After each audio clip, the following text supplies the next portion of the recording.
19 जून 2017 की शाम मनोज गुजराती बेहद खुश था, लेकिन उसके दोस्त अनुज को उसकी यह बेवजह की खुशी समझ में नहीं आ रही थी। जब रहा न गया तो अनुज ने पूछ ही लिया, बेगानी शादी में अब्दुल्ला दीवाना क्यों हो रहा है? कुछ बताएगा भी या यूं ही बकवास करता रहेगा? बताऊंगा, पर ऐसे नहीं। पहले मिलकर थोड़ा जश्न मनाते हैं, फिर अपनी खुशी का राज जाहिर करूंगा। ये ले पैसे और ऑफिसर्स चॉइस की बोतल, तले हुए काजू, नमकीन और सिगरेट का पैकेट ले आ। सोच ले, आज मैं तुझे अपनी आजादी की पार्टी दे रहा हूं। कहकर उसने पर्स से 2000 रुपए का नोट निकालकर अनुज को दे दिया। अनुज की समझ में तो कुछ नहीं आया, लेकिन उसने मनोज के हाथों से 2000 रुपए का नोट लेकर जेब में रखा और शराब के ठेके की ओर चला गया। कुछ देर बाद वह सारा सामान ले आया तो दोनों कमरे में पीने बैठ गए। मनोज ने 2 पैक बनाए और जाम से जाम टकराने के बाद दोनों शराब पीने लगे। जब मनोज पर नशे का सुरूर चढ़ा तो उसने कहना शुरू किया, अनुज, जानते हो मैं आज इतना खुश क्यों हूं? जब तक तू बताएगा नहीं, तब तक मैं कैसे जानूंगा कि तेरे मन में किस बात को लेकर लड्डू फूट रहे हैं। नशे की झोंक में अनुज उसकी ओर देखकर बोला, बेटे, आज मैं आजाद हो गया हूं। पहेलियां न बुझाकर सीधी तरह बता, तेरी इस खुशी का राज क्या है? अनुज ने चौथा पैग पीते हुए उत्सुकता से पूछा। मैंने तेरी भाभी को खुदागंज रवाना कर दिया है। मुझे उससे हमेशा के लिए छुटकारा मिल गया है। मनोज गुजराती की बात सुनकर अनुज को विश्वास नहीं हुआ, लेकिन जब उसने पूरी बात बताई तो उसे लगा कि हो न हो मनोज ने पत्नी कोमल की हत्या कर दी है। अनुज का सारा नशा काफूर हो गया। थोड़ी देर तक वह मनोज की बात सुनता रहा, फिर पीना छोड़कर उठ खड़ा हुआ और घर में किसी जरूरी काम का बहाना करके वहां से चला गया। बाहर आकर वह कुछ दोस्तों से मिला और मनोज की बात उन्हें बताई। सब ने उसे यही सलाह दी कि इस बात की सूचना पुलिस को दे देनी चाहिए, क्योंकि बाद में वह भी पुलिसिया लफड़े में फंस सकता है। सोच विचार कर उसने यह सूचना कंझावला थाने की पुलिस को दे दी। पति द्वारा किसी औरत की हत्या की सूचना मिलते ही कंझावला थाने की पुलिस हरकत में आ गई। जेजे कॉलोनी सवदा पहुंचकर पुलिस ने मनोज गुजराती को हिरासत में ले लिया। थाने में जब मनोज से पूछताछ शुरू हुई तब तक उसका नशा कम हो चुका था। पहले तो उसने एएसआई निखिल को बताया कि शराब के नशे में वह यह सब अपने दोस्त पर रौब जमाने के लिए कह रहा था, लेकिन निखिल का एक करारा थप्पड़ उसके गले पर पड़ा तो उसके होश ठिकाने आ गए। उसने बताया कि वह अपनी पत्नी कोमल की हरकतों से बहुत परेशान था, इसलिए उसने उसे बोंटा पार्क के जंगल में ले जाकर उसकी हत्या कर दी है। बोंटा पार्क दिल्ली यूनिवर्सिटी के पास है। कंझावला थाने से वह काफी दूर था। तब तक काफी रात हो चुकी थी, इसलिए अगली सुबह निखिल कांस्टेबल महेश और नरेश को साथ लेकर उत्तरी दिल्ली के मोरिस नगर थाने पहुंचे और वहां की थाना प्रभारी इंस्पेक्टर आरती शर्मा को उनके इलाके के बोंटा पार्क में एक लड़की की हत्या किए जाने की सूचना दी। 17 जून 2017 को कंझावला पुलिस द्वारा मिली इस सूचना को थाना मोरिस नगर के डीडी नंबर 14A में दर्ज करवाकर इंस्पेक्टर आरती शर्मा ने अतिरिक्त थाना प्रभारी इंस्पेक्टर वीरेंद्र सिंह को inspector Rakesh Kumar, ASI Vijendra, head constable Rajkumar, Sukhvir, constable Shyam Saini तथा महिला कांस्टेबल मधु को आरोपी मनोज और कंझावला पुलिस के साथ बोंटा पार्क भेजा। पुलिस टीम पार्क के गेट नंबर 6 से अंदर दाखिल हुई। अंदर जाकर पुलिस कोमल की लाश की तलाश में जुट गई। मनोज ठीक से उस जगह के बारे में नहीं बता पा रहा था जहां उसने अपनी पत्नी कोमल की हत्या करके उसकी लाश छिपाई थी। पुलिस की तलाशी 12 घंटे तक जारी रही, लेकिन कोमल की लाश नहीं मिली। रात घिर आई थी, फिर भी तलाशी चलती रही। रात के करीब 12 बजे मनोज पुलिस टीम को एक छोटी चट्टान के पास लेकर गया, जहां 22 से 23 साल की एक लड़की की लाश पड़ी थी। वह गुलाबी रंग का टॉप और नीले रंग की जीन्स पहने थी। लाश की छानबीन करते समय इंस्पेक्टर वीरेंद्र सिंह ने देखा कि उसके दाहिने हाथ पर कोमल नाम गुदा हुआ था।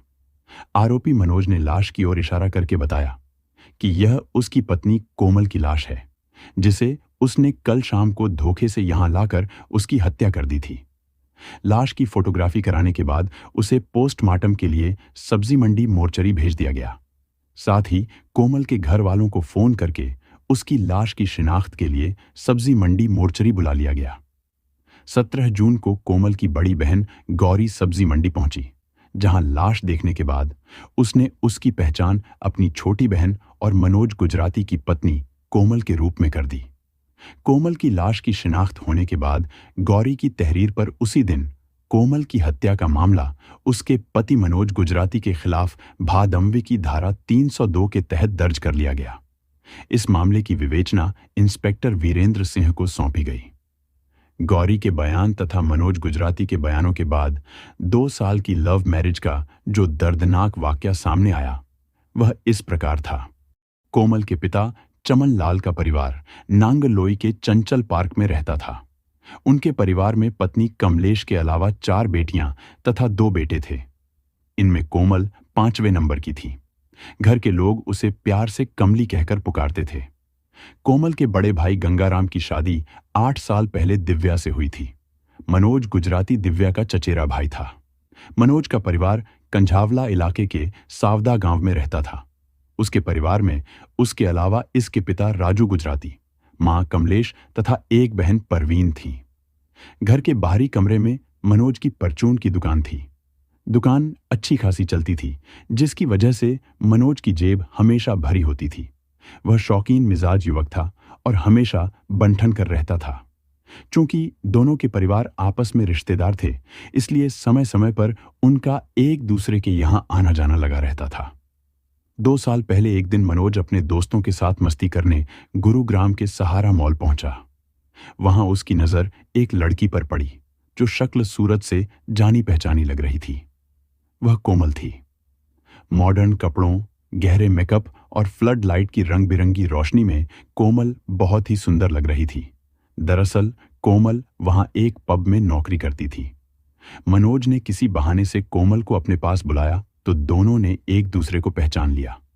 बातों बातों में मनोज ने उसका मोबाइल नंबर ले लिया और जल्द ही उसके घर चंचल पार्क आने का वादा किया। कोमल ने मनोज की खूब आवभगत की और उसे अपने साथ काम करने वाली कुछ सहेलियों से भी मिलवाया। कोमल के लटके झटके देखकर मनोज गुजराती पहली ही नजर में उसे दिल दे बैठा। इधर कोमल भी मनोज के प्रति आकर्षित हो गई। उस दिन मनोज घर लौटा तो उसके दिलो दिमाग में कोमल की मनमोहिनी सूरत बसी हुई थी।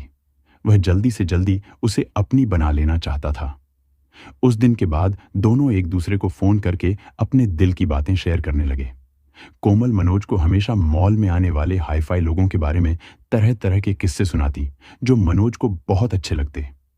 वह कोमल को प्रभावित करने के लिए उसे महंगे तोहफे देने लगा। धीरे धीरे दोनों का प्यार परवान चढ़ने लगा। दोनों के घर वाले इस सब से कब तक अनजान रह सकते थे। उन्हें भी उनके प्यार की जानकारी हो गई। मनोज और कोमल के घर वाले यूं तो रिश्तेदार थे, लेकिन पता नहीं क्यों उन्हें यह रिश्ता मंजूर नहीं था। कोमल के पिता चमन लाल को लगता था कि मनोज उनकी बेटी को ज्यादा दिनों तक खुश नहीं रख पाएगा। मनोज सावदा गांव में रहता था, जहां के लोगों का रहन सहन पुराने जमाने जैसा था। उधर मनोज के घर वालों की सोच भी कुछ ऐसी ही थी। जब मनोज और कोमल ने अपने अपने घरों में अपनी पसंद जाहिर की तो उन्होंने इसे सिरे से नकार दिया। लेकिन प्यार इन बंदिशों को कहाँ मानता है। वैसे भी दोनों ही अपने पैरों पर खड़े थे। इसलिए 5 जून 2015 को कोमल ने अपने मम्मी पापा की मर्जी के खिलाफ जाकर 30 हजारी कोर्ट में मनोज से शादी कर ली। शादी के बाद दोनों रघुबीर नगर में किराए का मकान लेकर रहने लगे। 8 से 10 महीने तो दोनों ने खूब मौज मस्ती की, लेकिन बाद में मनोज को कोमल का सहारा मॉल में काम करना बुरा लगने लगा। उसने कोमल से यह काम छोड़ देने के लिए कहा, पर वह इसके लिए तैयार नहीं थी। उसे मॉल में जाकर परफॉर्मेंस देना और नए नए लोगों से मिलकर हंसना बोलना अच्छा लगता था। बात आगे बढ़ी तो दोनों के बीच झगड़े शुरू हो गए। पड़ोसियों ने दोनों को समझाया तो कोमल मनोज के घर जे कॉलोनी सावदा में रहने को तैयार हो गई। इसके बाद कोमल अपने पति मनोज के साथ सावदा में जाकर रहने लगी। लेकिन घर छोटा होने के कारण उसे काफी दिक्कतों का सामना करना पड़ता था। मनोज गुजराती की एक बहन परवीन थी, जिससे उसकी कतई नहीं बनती थी। यह देखकर मनोज ने दूसरी जगह किराए पर एक घर ले लिया और दोनों उसी में रहने लगे। कुछ दिनों तक दोनों सुख चैन से रहे। मनोज की जिंदगी में अचानक भूचाल तब आया जब एक दिन वह कोमल के सूटकेस में रखी उसकी एल्बम देख रहा था। एक फोटो में वह एक लड़के के साथ बहुत खुश दिख रही थी। मनोज ने कोमल को वह फोटो दिखाकर उस लड़के के बारे में पूछा तो कोमल ने बताया कि यह अमित है और उसके साथ सहारा मॉल में नौकरी करता था। अमित महज उसका दोस्त है। लेकिन मनोज को कोमल की बातों पर विश्वास नहीं हुआ। उसने कोमल के जानकारों से अमित के बारे में पूछा तो पता चला कि शादी से पहले अमित कोमल का बॉयफ्रेंड था। मनोज गुजराती को यह जानकारी मिली तो वह परेशान हो गया। कोमल के बारे में यह जानकारी मिलने के बाद मनोज उससे उखड़ा उखड़ा रहने लगा। कुछ ही दिनों बाद उनके बीच फिर से झगड़े शुरू हो गए। कोमल ने अपने घर में फोन करके बताया कि मनोज उससे दहेज लाने के लिए दबाव डालता है और मना करने पर उसके साथ मार पिटाई करता है। एक महीने बाद कोमल मनोज की मार पिटाई से दुखी होकर अपनी बड़ी बहन किरण के पास रहने के लिए रघुवीर नगर चली गई। मनोज सावदा स्थित अपने घर में अकेला रह गया। एक दिन उसे पता चला कि कोमल फिर से अपने पुराने बॉयफ्रेंड अमित से मिलने लगी है। यह जानकर मनोज को चिंता हुई कि कोमल कहीं उससे किनारा न कर ले। यही सोचकर उसने कोमल के मोबाइल पर बात करने की कोशिश की। कुछ दिन तो कोमल मनोज के फोन को नजरअंदाज करती रही, लेकिन धीरे धीरे दोनों में बातचीत शुरू हो गई। एक महीना पहले कोमल ने मनोज को बताया कि वह बहन पर बोझ नहीं बनना चाहती, इसलिए उसने रघुवीर नगर के ही डी ब्लॉक में अपने लिए अलग कमरा ले लिया है, जहां रहकर अब वह फिर से जॉब पर जाएगी। घर में बैठे बैठे उसका मन नहीं लगता। दूसरे बिना पैसों के जिंदगी भी नहीं चलती। मनोज को उसकी यह बात अच्छी नहीं लगी तो उसने उसके नौकरी करने का विरोध करते हुए वापस घर लौट आने के लिए कहा। इस पर कोमल ने ऐतराज करते हुए मनोज से कहा कि वह उसके साथ गांव में नहीं रहेगी, क्योंकि वह उसके साथ गाली गलौज करने के साथ मारपीट करता है। ऐसा जीवन वह नहीं जी सकती। 15 जून 2017 को मनोज अपनी दुकान छोड़कर कोमल से मिलने उसके घर पहुंचा। मनोज को आया देखकर उसने उसे और उसके परिवार वालों को बहुत बुरा भला कहा। कोमल की बातों से मनोज को लगा कि वह उसके साथ नहीं रहना चाहती। उसे बहुत गुस्सा आया। घर पहुंचकर वह सोचने लगा कि उसने कोमल से कोर्ट मैरिज की है और वह उसकी पत्नी है। अगर वह उसके साथ नहीं रहेगी तो वह भी उसे उसकी मनमर्जी से नहीं जीने देगा। अगले दिन सुबह उसने एक मोबाइल शॉप पर जाकर नया सिम खरीदा और एक मैकेनिक के यहां से क्लच वायर ले आया। उसी सिम से उसने कोमल से बड़े प्यार से बात की। बातों बातों में उसने कोमल को घूमने जाने के लिए राजी कर लिया। उस दिन काफी बारिश हुई थी, जिससे मौसम सुहाना हो गया था। 16 जून 2017 को मनोज ने कोमल को फिर फोन करके मिलने के लिए सीमेंट गोदाम के पास बुलाया। कोमल ने कहा कि वह उसके पास पहुंच जाएगी। 2 बजे मनोज अपनी मोटरसाइकिल से सीमेंट गोदाम के पास पहुंचा तो थोड़ी देर बाद कोमल आ गई। उसने कोमल को मोटरसाइकिल की पिछली सीट पर बिठाया और रिंग रोड होते हुए दिल्ली यूनिवर्सिटी के बोंटा पार्क जा पहुंचा। पार्क के गेट पर मोटरसाइकिल खड़ी करके वह कोमल के साथ अंदर चला गया। कोमल को विश्वास में लेने के लिए वह उससे रोमांटिक बातें कर रहा था। वहां झाड़ियों के पास कई युवा जोड़े प्रेमालाप में मग्न थे। यह देखकर कोमल भी रोमांटिक हो गई। कोमल से प्यारी प्यारी बातें करते हुए मनोज उसे एकांत में ले गया, जहां दोनों एक साफ सुथरी चट्टान पर बैठ गए। मनोज ने उसे बाहों में लेकर अपनी गलतियों के लिए माफी मांगी और फिर से ऐसा न करने की कसम खाई तो कोमल खुश हो गई। जब मनोज को लगा कि मौका एकदम सही है तो उसने कोमल से कहा, तुम अपना मुंह पीछे की तरफ कर लो, मैं तुम्हारे लिए एक सरप्राइज गिफ्ट लाया हूं।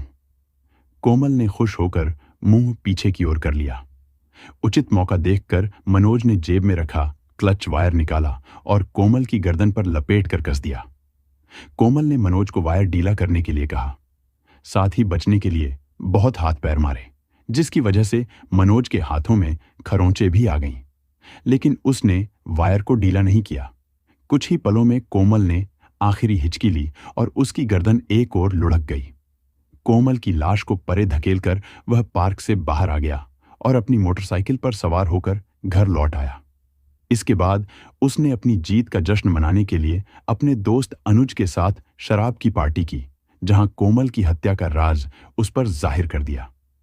पूछताछ के बाद पुलिस ने 17 जून 2017 को मनोज को 30 हजारी कोर्ट में पेश किया, जहां से उसे जेल भेज दिया गया। दोस्तों, इस कहानी को सुनाने का हमारा उद्देश्य किसी की भावनाओं को आहत करना, किसी को ठेस पहुंचाना या परेशान करना बिल्कुल नहीं था। हमारा उद्देश्य केवल आपको जागरूक करना, सचेत करना और सतर्क रहने के लिए प्रेरित करना है। दोस्तों, इस पूरी घटना के बारे में आपकी क्या राय है? कमेंट बॉक्स में जरूर बताएं। और अगर हमारी मेहनत पसंद आई हो तो इस वीडियो को लाइक करते हुए शेयर भी करें। अगर आपने अब तक चैनल को सब्सक्राइब नहीं किया है तो हमारे चैनल को सब्सक्राइब कर लीजिए।